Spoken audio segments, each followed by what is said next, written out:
Bonjour à tous, aujourd'hui je vais vous parler de ce livre, Le chemin de la sorcière de Tom Mooney. Je pense que ça s'écrit comme ça, Progresser dans son art. Alors elle parle de l'art, dans le sens l'art de la magie, de la sorcellerie. Et alors ça, il est à 18 €, peut-être que je l'ai eu un peu moins parce que je l'ai eu de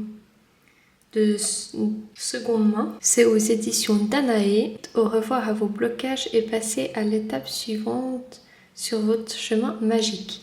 Alors, elle s'adresse autant aux avancées dans la pratique qui est devenue un peu routinière que aux débutants. Elle donne beaucoup de conseils. Et puis tout au long, elle va nous parler de son cheminement aussi à travers son récit. Et en même temps, c'est son histoire un petit peu personnelle par moment. En même temps, elle nous parle vraiment à nous, avec des conseils avisés. Alors, qui c'est Tom Mooney? Au début, on parle un petit peu de sa biographie. C'est une sorcière qui pratique la sorcellerie depuis plus de 20 ans. Elle reste dans Coven Gardnerien. Je pense vous savez ce que c'est. Moi, je ne savais pas. Du coup, j'ai fait des recherches. C'est dans la tradition Wiccan. Le nom, il est... Dites-moi si je dis des choses fausses en commentaire, mais le nom de Gardnerien, il vient de Gerald Gardner qui a fondé la Wicca. Du coup, c'est un courant de la Wicca, je pense. Alors, il y a quelques exercices dans le livre où elle nous invite à avoir des réflexions. Ça se présente comme ça. Vous avez des petits encadrés. C'est pas forcément les exercices. Ou bien peut-être que oui. Je sais pas, j'ai pas fait attention. Là, en tout cas, c'est un exercice. Mener une vie de dévotion au quotidien. Ou régulièrement, en tout cas, elle dit que la magie, ça devrait être quelque chose qu'on fait régulièrement, pas quelque chose, mais qu'on peut avoir des pauses aussi. Et alors, j'ai été surprise. Je savais que c'était un bon livre, mais la plume, elle se lit très bien. C'est quelqu'un de simple qui va pas dire des trucs trop compliqués.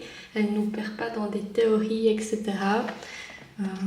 C'est un beau récit. Je pense que je le relirai même une deuxième fois ou voire une troisième fois pour m'imprégner complètement, mais dans différentes périodes de ma vie. Je pense que c'est un livre qui se relit après avoir beaucoup pratiqué au début, à différentes étapes de notre chemin de sorcière, qui peut être lu de différentes manières.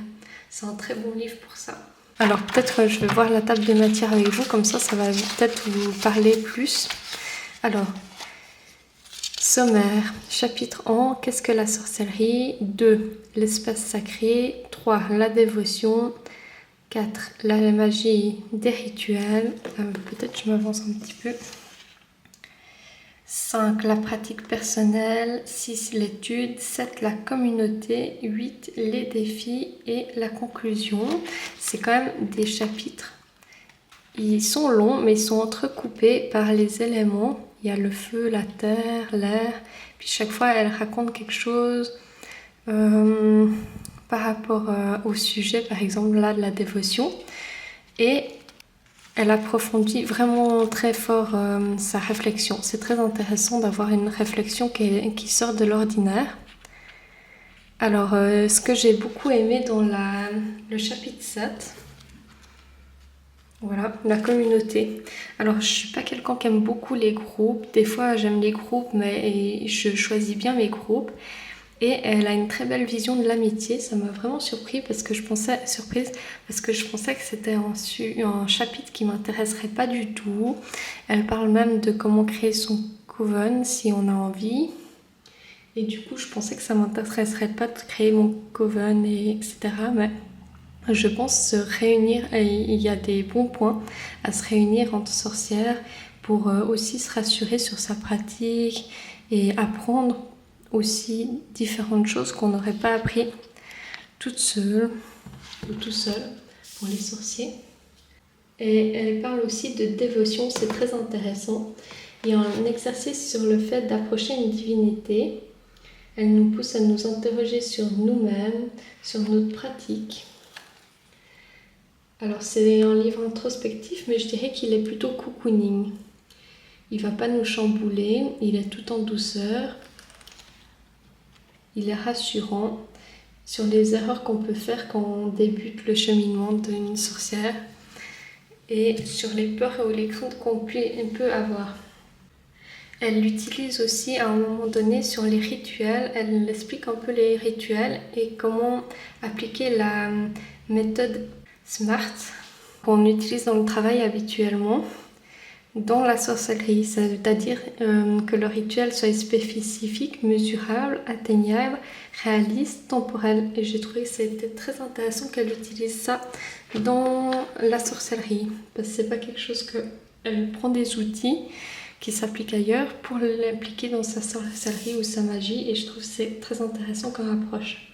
Et elle propose de changer une habitude et d'en rajouter une au quotidien pour y aller progressivement et de s'y tenir. Alors elle parle aussi de comment choisir un bon livre en regardant les sources. C'est une phrase un peu nulle de dire croisez vos sources, parce que en fait qu'est-ce que ça veut vraiment dire?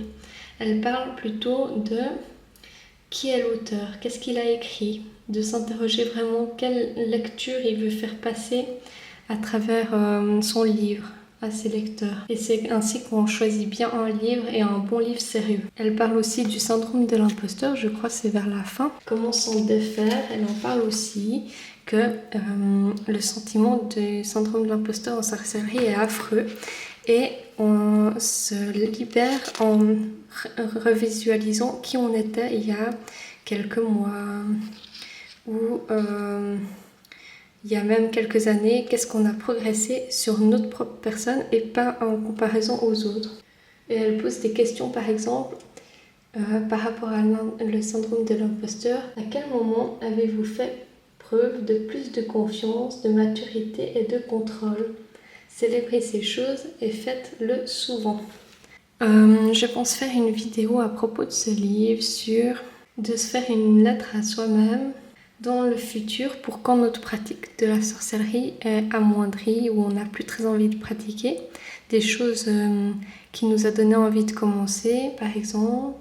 Et c'est très personnel et on la fera ensemble. Je ne pense pas partager le contenu de la lettre, mais peut-être quelques questions qu'elle aborde dans le livre pour faire ensemble la lettre personnelle de motivation du chemin de la sorcière. Voilà, c'était tout pour aujourd'hui. J'espère que ça vous a donné envie de le lire. Il n'est pas hyper gros, il faut se plonger dedans régulièrement, je pense, parce que si on le lit trop petit à petit, on a vite fait de rien comprendre, parce que, en tout cas, moi, je suis pas assez concentrée. Il a 302 pages. Voilà. Merci, bonne journée.